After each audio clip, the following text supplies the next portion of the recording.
Jay, it's just Monster Hunter. Jay, it's EA. They can't do anything right. This looks just like Monster Hunter. I'll never forgive the Japanese! I don't like it. It looks just like Monster Hunter. I can't believe you like this game, Jay.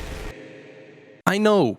It looks like Monster Hunter, and I don't care. Sponsorships aside, I really liked Wild Hearts, and I genuinely want to see its future explored deeper. I want it to get many sequels and tons of new weapons over the years. I want a ton more monsters and loads of more features and karakuri to use. I love this game even as a Monster Hunter fan, so I'm going to put it to a contest. Here we have a tally board. I'm going to compare Monster Hunter and Wild Hearts fairly and equally. I've gone back and enjoyed some of the best titles from Monster Hunter and have 180 hours and almost all achievements in Wild Hearts. So there's very few people able to make these kinds of comparisons easily, other than yours truly. If you're wondering why I care so much, it's because it's not fair. A good game actually comes out, and there's so many reasons to enjoy it, but sadly it's disbarred because of a few reasons that are of no justification. One, it's made by EA, and two, it looks like Monster Hunter. Newsflash, EA didn't make Wild Hearts. Koei Tecmo did, the people that made Nioh. And the Monster Hunter comparison? Okay, no, I get that, but see, I have the sign here. Yeah, it looks like Monster Hunter.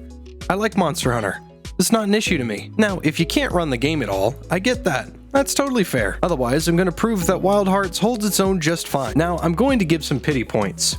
Wild Hearts is its own IP and only has one game. Monster Hunter has a metric shit ton of titles that have established a great reputation over the years. So, to keep things fair, I'm going to give Wild Hearts 1 point for trying to be a competitor to the only successful kaiju fighter in the gaming scene right now. I call it a ballsy move. I'll go into categories that involve the main things that both games are thriving on, then what they do worse. The combat in Monster Hunter is a tricky one, as there are a lot of combos that build upon each other depending on the weapon you choose. Like in most games, your weapon depicts your fighting style and how you can approach things. Luckily, this game gives you many ways on how to handle a playstyle. If you want to be defensive, lance. Nimble yet destructive, hammer. Power over safety, greatsword. All-around approach, sword and shield. Weapons in Monster Hunter have a relationship with the way they interact with the monsters. Sword and shield gives you a lot of safety in exchange for severe damage. But if I make something that is purposefully made to target a monster's weakness, it will be able to do more damage than what it originally can do. This applies to all weapons, but some benefit greatly from elemental weaknesses over others. What helps with this is there are 14 different weapons to choose from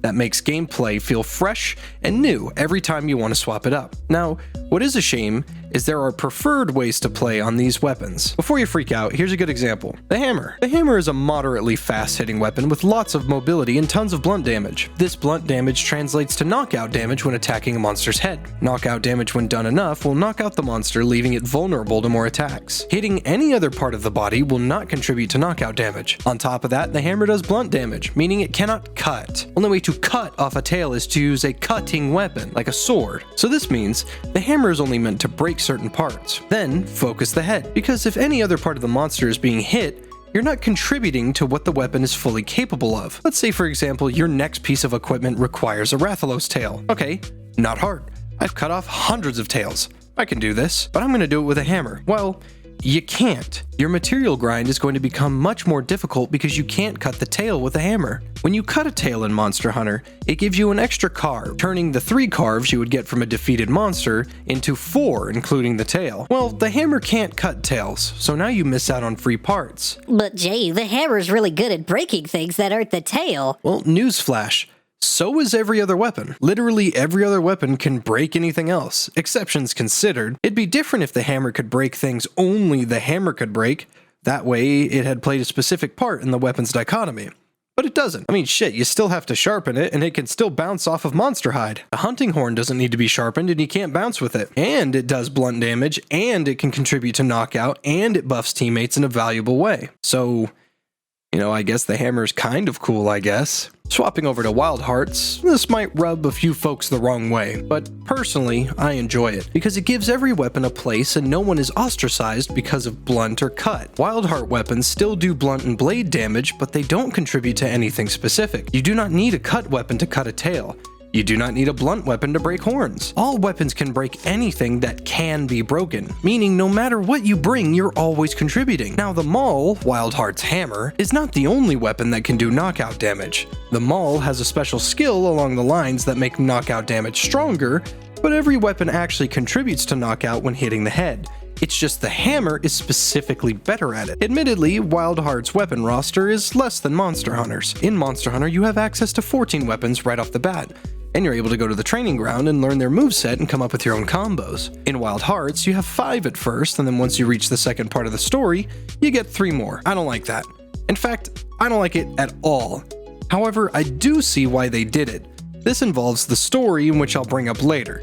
Just know they did it for a reason I dislike, but a reason nonetheless. So even though Monster Hunter has almost double the weapons in Wild Hearts weapons can hold their own. In Monster Hunter, the Greatsword is high risk, high reward. A weapon with tons of burst damage and is great at breaking parts, cutting off tails, and feels great to use. It's okay. Just objectively speaking, from a greatsword lover's perspective, this weapon can miss, and it feels like a waste of opportunity. Greatsword whiffs are incredibly demotivating and work against the weapon, but that's in the weapon's nature. It's a high risk, high reward weapon.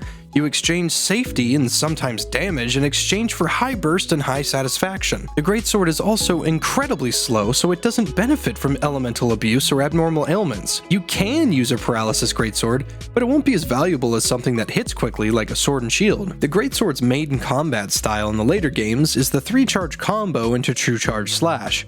Charging your hits all the way, then releasing for its main source of damage. True Charge Slash does 2 hits. If the first connects, the second will have a damage boost applied to it. You can miss this incredibly easy, but it's a very valuable skill to learn. In Wild Hearts, the Greatsword equivalent is the Nodachi. This weapon also charges its attacks, but in a different, admittedly more stupid, the Japanese word for fucking retarded.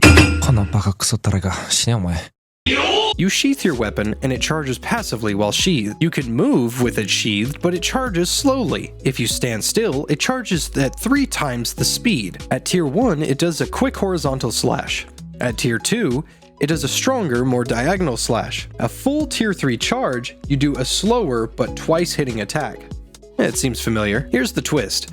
As fucking stupid as EI slashing with something as big as this sword is, it actually outperforms the Greatsword in every conceivable way. Instead of sitting completely still with the charge to get a free tier 3, you can actually make the meter go up by a lot by landing hits with your base combo. Landing normal hits while charging will let you animation cancel by simply letting go of the charge. The minute you release your charge, you can attack again, leading to constant flourishes and rewarding aggression. In Monster Hunter, the Greatsword's preferred playstyle revolves entirely around that charge attack, and leading to severe risk that can also miss. The playstyle for the Nodachi is rewarding severe aggression without limiting your moveset.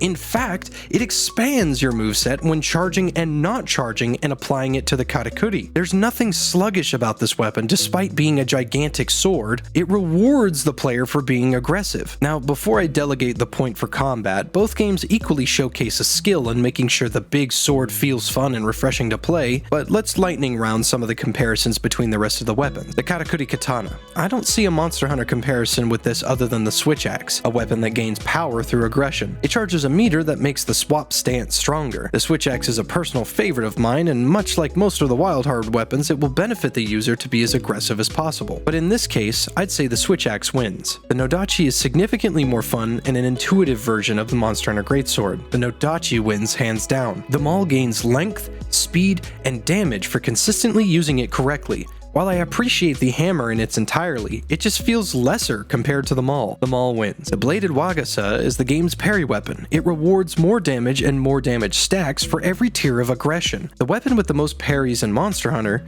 is the Longsword. While the Longsword is good, it's a little overtuned. In the latest installment of Monster Hunter, Rise, the Longsword has become the best weapon in the game with no equal. I see the value in the Longsword, but the Wagasa is a mix between aerial combat and constant parries. When you parry something with the Longsword in Rise, it usually just negates damage and follows it up with a move, whereas the Wagasa rewards your parries with bigger and more dangerous combos and an overall more rewarding system in general. I have to give it to the Wagasa for its incredibly rewarding moveset. The Claw Blade is the Attack on Titan weapon of Wild Hearts. Its closest comparison are the dual blades in Monster Hunter. The Claw Blade wins, hands down. The dual blades are a fucking meme. They are boring, they do not feel rewarding to play, and they lack damage overall. The moveset is boring and it isn't intuitive. The Claw Blade lets you fly while also being aggressive and evasive. Sure, the Insect Glaive is a close second, but the Insect Glaive shares the same downside of the dual blades. It doesn't feel good to use. You rely too much on the Kinsect instead of just the weapon. Game feel is incredibly important, and the Claw Blades do not lack that in any way. When it comes to the Katakuri Staff, this one is tricky. The staff is technically 5 weapons. A staff, dual-bladed tonfas, a giant shuriken, and a guandao, and then the Juggernaut Blade. The weapon increases its mutation meter when you land an attack after a mutation. All 4 weapons during the mutation have many combos that go into each other. It's a jack of all trades, yet it feels masterful. Getting a large amount of mutation meter lets you unleash the Juggernaut Blade. This is the big sword of the game, and it is fucking phenomenal to use. It feels great. The closest comparison would be the Switch Axe and the Charge Blade, but the Katakuri Staff definitely feels unique in that regard. It even has better dual blades. Regardless, here's the problem. The Charge Blade and the Switch Axe are both incredibly rewarding weapons with their own unique flair that goes far. However, the Charge Blade has a preferred playstyle attached to it. This is why I like the Switch Axe a lot. It rewards Tyrion! It rewards aggression, and there are multiple ways for this weapon to do well. The Charge Blade does not, sadly. Unless you really want to go for a different type of elemental pizza cutter or some sort of elemental firing pin in the Charge Blade, its main source of damage is only in the elemental discharge. It's cool, it's fun, it's useful, it's refreshing. The elemental discharge is wonderful. Yet sadly, it's the weapon's only bread and butter. Outside of using this move, the Charge Blade lacks any sort of side grade or alternate playstyle. You can try to go only sword mode, but you're hindering your damage in a severe way. The Katakuri Staff's Juggernaut Blade is nice, but with the 4 weapons inside of it, it doesn't lack damage in the slightest. In all honesty, I have to call it a tie. The Charge Blade and the Switch Axe are rewarding enough to hold their own against the staff. When it comes to the bow guns, and the cannon, I abstain. I greatly dislike ranged weapons in both of these games. They're fun and useful, sure, but they're boring and it doesn't feel game-changing to play any of these weapons. The only thing I'm going to mention is that without contest, Wild Heart's bow and cannon have a much larger list of combos compared to Monster Hunter's bow and bow gun. But without experience in playing either of them, I have to be fair and say I abstain. On the weapons and combat category, I give Wild Hearts a 4 out of the 8 weapons it has. While Monster Hunter may have more weapons, Wild Hearts does a great job holding its own against Monster Hunter's armory. In a game where we have to fight giant monsters, I will always take the side of the most aggressive and rewarding playstyle, and as Wild Hearts does that in the combat category, I have to give it to Wild Hearts. Next on the list is armor and weapon upgrade trees. First off, to make this a bit easier on everyone, Monster Hunter wins. In the earlier generations of Monster Hunter, it was fucking atrocious to obtain skills. To sum it up, in Generations Ultimate, the last Monster Hunter before World, in order for a skill to activate, you needed 10 points of a certain skill in order for it to start. So if you had 9 points of speed sharpening, the skill wouldn't work. But 10 points was just to activate the skill. There was also bonuses to certain skills if you got it to 15 or 20 of that skill, such as Attack Up. 10 points in Attack Up gave you a small attack bonus, 15 points gave you a medium, and 20 points gave you Attack Up Large. On the other hand, some skills had downsides. Many gems when slotted gave you points towards something, but also gave you negative points towards something else. Attack gems usually gave you defense down. If you slot 10 attack gems, you got attack up small, but you also got defense down small. It was a trade-off that required significantly more planning and discovering than what was really needed, but it was there and it was interesting. It was incredibly rare to have an entire page of skills benefit you in the older games, and you usually just focused on what your set gave you. Then you slotted one extra skill, and if you weren't careful, you could unslot gems and you could unslot skills that came with your armor. In Monster Hunter World, they threw that system away. Now skills come in tiers. If you have 1 gem of a skill, you got 1 level to that skill, when usually there were more. The more gems you have of that skill, the stronger that skill becomes. Now you can have an entire page of level 1 skills that benefit you and focus on a few super strong skills that keep your build strong. Gems, necklaces, armors, weapon slots, they all made the skills beneficial in every way, and there were no downsides which made committing to them even better. Wild Hearts sadly does not go this in depth, but they have their own system. At the bottom of the armor system is the human and kimono path. I assumed it was some sort of morality system. it is not. Wearing certain types of armor will give you an alignment towards human or kimono. Some armor types have skills that are locked to an alignment. The Wild Hearts equivalent of earplugs is a skill called Deaf Ears. This nullifies all monster roars. In order to get this skill, you have to be aligned with kimono. If you align with human, the skill won't activate. In theory, it's interesting because you have to pick between certain skills that the armor will come with, juggling between both human and kimono alignment to max your skills. But nah, instead, some armor sets only benefit from kimono or human, so there's zero reason to go on the conflicting path. The armor falls short, but the weapon system does surpass Monster Hunter. In Monster Hunter, when you want a new weapon, you simply go down the upgrade tree until you get it. There's usually nothing special about getting a specific type of weapon other than the damage it deals or what type of ailment it has. You know, if it even comes with one. Once you acquire a weapon, that's it. You're done. Go make a new one. Wild Hearts, although it's a bit thinly veiled, I'll explain it to you here. The blueprint system for the weapons are connected. I'm going to play Buddha music now in order to explain the system at play here. When you make a weapon, it comes with two skills usually, inherit and inherited. Inherit skills are unique to this specific weapon on the tree. Inherited skills are skills that can be transferred to new weapons. Let me show you real quick. I grabbed this skill and I transferred it to the next weapon. But let's say I want this skill all the way over here. Well, I transfer and transfer and transfer and transfer. Now I have a weapon with all these skills that I transferred onto this specific weapon. It feels good to make the Monster Fucker 9000 with stuff that you've earned. It's rewarding to make something in Monster Hunter, but it feels even better to make something amazing in Wild Hearts. Now we're on to the monsters. I'm going to give the point to Monster Hunter. Their roster is just simply phenomenal. They did, however, have almost 2 decades to make it, but it's great nonetheless. Sadly, Wild Hearts' roster is really low. The list ends rather fast, and then replacing a handful of them with deviants and subspecies happens rather fast. I am, however, going to clear something up. The kimono in Wild Hearts look a lot like normal animals with some sort of naturalistic abnormality. It's because they are. This is a porcupine with a crystal on its back, this is a rat with a flower tail, and this chicken is made out of a bush. I had a few people try to say the monsters in Wild Hearts don't look that unique. Just because it looks like a real-life creature doesn't make it any less cool to beat the shit out of it with a big sword. So Monster Hunter gets the point for the monster roster. 2 more things to talk about: world and story. In Monster Hunter in the previous games, the sense of scale is immense and daunting.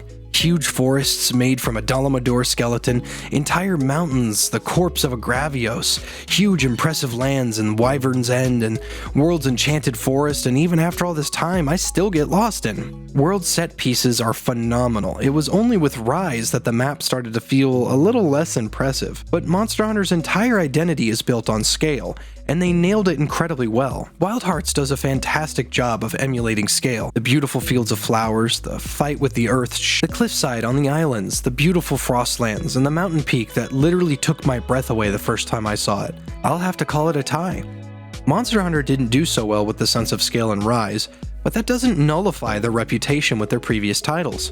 And for Koei Tecmo to come out of nowhere and just blow away expectations with their maps is mind-blowing. And now, the story. Before I tell you who wins, I'm going to explain one thing. Monster Hunter over the last 19 years has had one game with a good story, and it was okay. 1 wasn't good, Dos wasn't good, Tri-G's not good, 4U is pretty good, Worlds is bad, and Rise is boring. But this isn't a downside. Monster Hunter's main appeal is not its story. Its appeal was beating the shit out of monsters. But Wild Hearts has one thing that only one Monster Hunter managed to tap into, and they did it in the final mission, in the final area, in the expansion of the second to last game in its 16 years of its career: the importance of the bro. Now, if you're a porn addict, you might not actually appreciate the importance and value of friendship, the value of knowing that if something were to go wrong, you would have someone there for you in the time of need, the love of a friend, the idea that there are people out there that want nothing more than your success, and they help you achieve it. This is the story of Yuji Shige-san. Starting to feel at home yet? In the beginning of Wild Hearts, your character is chasing a kimono, just a deer. It teaches you the basic combat and movement, while also teaching you that if you sneak up to kimono, you can pet them. You don't have to kill all of them. In fact, small kimono can be pet and have unique interactions between them all. You find a wooden block that doesn't mean much to you right now, but turning back, you meet a man who doesn't give you his name. He speaks through a wooden mask and has a tail with cat ears. He speaks in strange ways and riddles, but asks you to name the reason you're here. You're given many reasons, but make sure you remember. He doesn't judge you, but you can be as secretive or as open to him as you want. It doesn't affect much. Then you create your character. You move forward a little bit and meet a Deathstalker. But it's not a normal one. This one has a scar on its face. You try to fight him, and he kind of flattens you. He whoops you pretty damn hard. Suddenly the earth shakes and the Deathstalker runs. You have a giant ice spike through your chest. This doesn't look good. But then behind you, Earthshaker appears. His appearance saved you and doomed you. The fall was rough, but you were already in trouble, making the situation worse. Then the man with the wooden mask appears and tells you your time hasn't come. He produces the Katakuri piece that you found, and its threads embrace your body. You wake up, and there's a new contraption on your arm. This device lets you conjure Katakuri, an old tool that hunters of old used to hunt kimono to keep humans safe. Without going into too much detail, Katakuri is a life thread that has a mind of its own. It's beneficial and embraces and emanates the life energy of the world. After learning to use Katakuri, you move forward and find a woman down on the ground. The game teaches you to make camp. Then, you try to talk to her. A rage tail shows itself and tries to attack. You repel it and chase after it. After defeating the rage tail, you go back to the woman. I never learned her name, I'm not kidding. But she's not nearly as annoying as the handler. Turns out she's the town's blacksmith. Minato is her home. She needs your help at finding her friend who was kidnapped by a Sapscourge. You locate the Sapscourge, rough it up a bit, and find her friend, Yujishige-san. I owe you. If you hadn't shown up, there'd be a handsome statue of me in amber here by now. Yujishige was a veteran shinobi who severely injured himself in the war to the east. He lost his leg and the use of his arm. Moving forward, the blacksmith explains you need to go take down the King Tusk, as it is getting too close to the town. Usually in Monster Hunter games, if a monster gets too close, they just repel it. It's not a huge deal. However, the kimono and wild hearts work much differently. Kimono are in touch with nature. Wherever they walk, they leave vines, leaves, branches, etc. Simply being too close to town is enough to make the village uninhabitable. Once King Tusk is gone, you gain access to Minato. Minato is a wonderful town with tons of verticality. You can build a lot of camp-related stuff here, such as zip lines and wind tunnels. The town is in a bit of a down mood. There's a Katakuri windmill that powered their whole village that no longer works. You do a couple simple missions that involve expanding the map a little bit and monster roster, when suddenly something is pissing off Earthshaker. He's making a beeline to Minato. You have to stop it or the whole town will be destroyed. Now, I should give bonus points here to Wild Hearts, but I'm going to be fair. Earthshaker's fight is almost exactly the same as Zora Magdaros's. There's nothing too special about either of them. Here's the kicker. This encounter can be finished in 2 minutes. You can finish this entire mission in 2 minutes. That is a massive slice of time compared to Zora Magdaros. Anyway, the fight's not great, but it's fast, so it doesn't matter. After this, you unlock the other 3 weapons. This is the reason I mentioned earlier about why you only have 5 in the beginning. They wanted you to get to the next chapter as an incentive to see all the weapons. Now, like I said, it's not a great reason, but it's one they went with. After another mission, the blacksmith manages to fix the Katakuri windmill. Now the whole village has a nice glow to it and more areas are open. After a couple more missions, Yujishige asks you to go visit the island. It's frozen over. Well, how did that happen? We don't know just yet, but what we do know is Deathstalker is here. But Yujishige knows that Deathstalker. That same wolf killed his friends, his squad, and his sensei.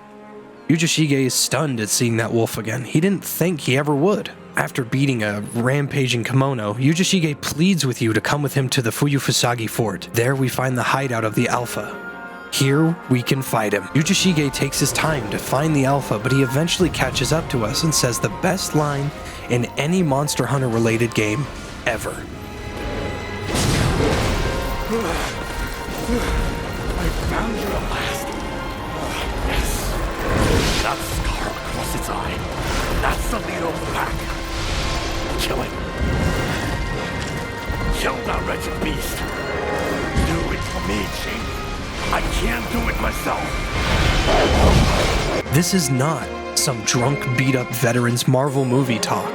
This is a broken man with a broken past, pleading to you, his friend, who he knows he can rely on to take down a beast that has haunted him his entire career as a soldier. A beast that you know you can beat. This is something only you can do, and Yujishige knows it. As the beast falls, Yujishige isn't happy. He's grateful, but he's not happy. He wanted to be the one to avenge his comrades. He doesn't have to anymore, but he wishes he could. Yujishige is more grateful to you than most people could possibly imagine, let alone yourself. But that doesn't make him any happier. Moving forward, you battle stronger and stronger beasts until you face the Bird of Auspice, Amaterasu. No, it's not the dog. After defeating Amaterasu and finishing off much more kimono, you are finally about to reach the final area of the game.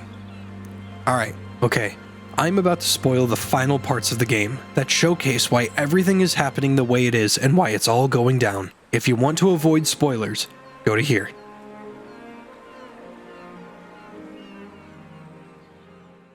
It's raining. And this rain won't stop. This rain is the same rain as the rain that flooded the earth 1,000 years ago. Talking to the masked man, we finally learn who he is. He's the reincarnated spirit of all defeated hunters in the past. He explains to you the source of the rain is on the mountain peak, and if you don't defeat whatever is on top of that mountain, the world will flood and never recover. You will be amongst the group of dead hunters who tried this in the past, should you fail. Climbing the mountain, you reach above the clouds and see the beauty that is the peak. It's not raining, it's peaceful, and at the top there's branches. Something is up there. Scaling the mountain, there's remnants of past hunters and equipment meant to help you before you fight. Climbing to the very top reveals an arena. Then,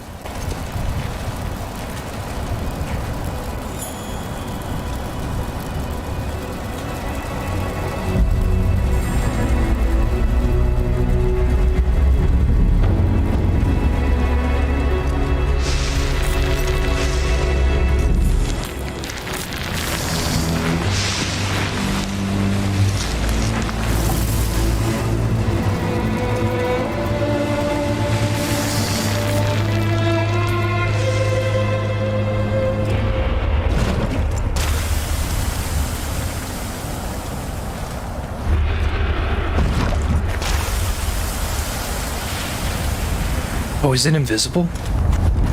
I hope not.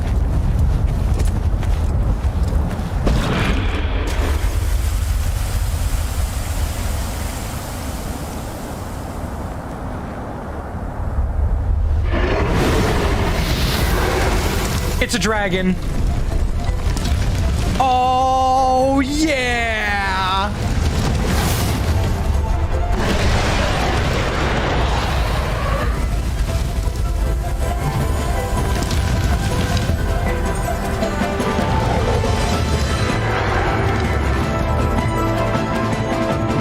This goes hard. Feel free to screenshot.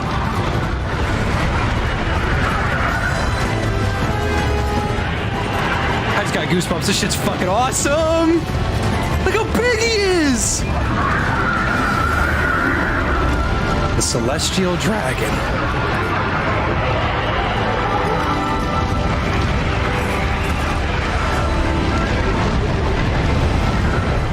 You are face to face with the Celestial Dragon.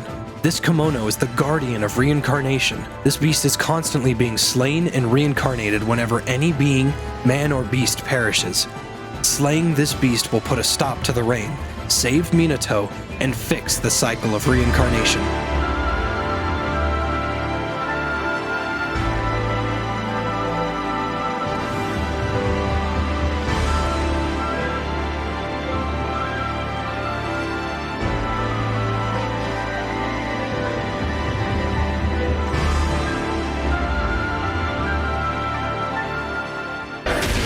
Come on, motherfucker, spring is here! It's changing the seasons again. Okay! Oh.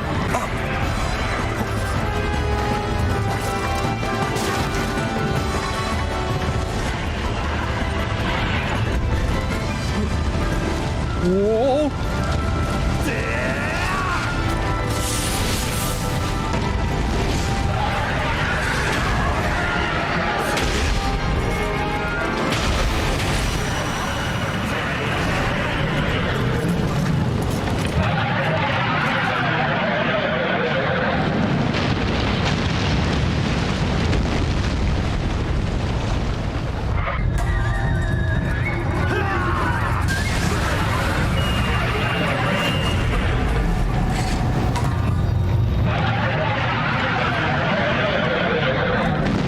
dragon is bested, but you're somewhere new. You're underneath the entire mountain, where excess energy comes to die. Something's here, and it's the celestial being.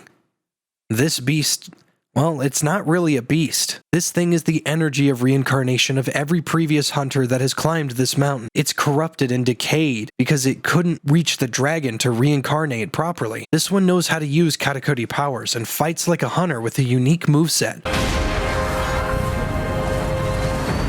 Shit! Eating those beans. Are you fucking insane? He can make his own Katakuri! Ooh, that could have been bad.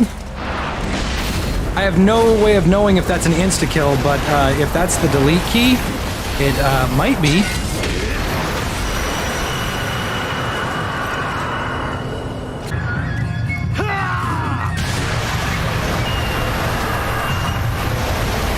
Once defeated, you use your Katakuri powers to build a Katakuri siphon, or I guess. It harnesses the excess energy runoff and disperses it to the world. Doing this takes a lot out of you, almost everything you have, and you faint. The rain stops. Minato and the surrounding areas are saved. Nature feels warm and natural again. There's less anger. It feels good. It feels healthy.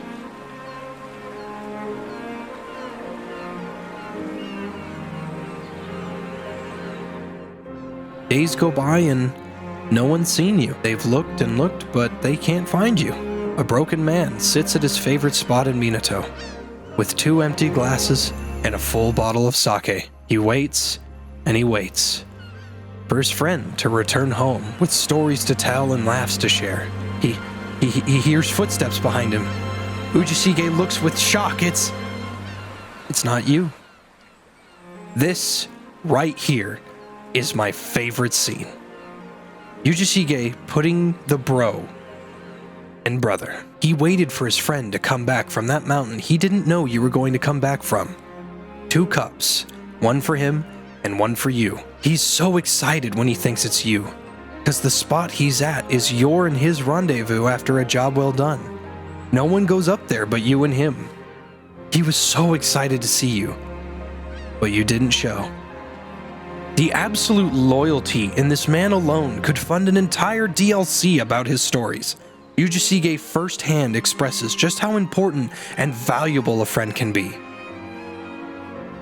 The reason I explained the entire story the way I did was to showcase and dissect the man that is Ujishige. This broken shogun has more personality and loyalty in him than any companion in any Monster Hunter. And until Capcom understands the value in having a true friend like that, I don't think they ever will make a good story. So no, I don't look at Wild Hearts and see Monster Hunter. I see Wild Hearts. And yeah, their launch wasn't so grand. And yeah, a lot of people can't really run it. But like most EA published games, I say give them a minute, and we'll truly see a game with something else to call it, other than a Monster Hunter clone. And for the points, I don't really care, since I love both series. But any game with a good bro is worth playing. Value your friends, because there's no knowing when you won't see them again.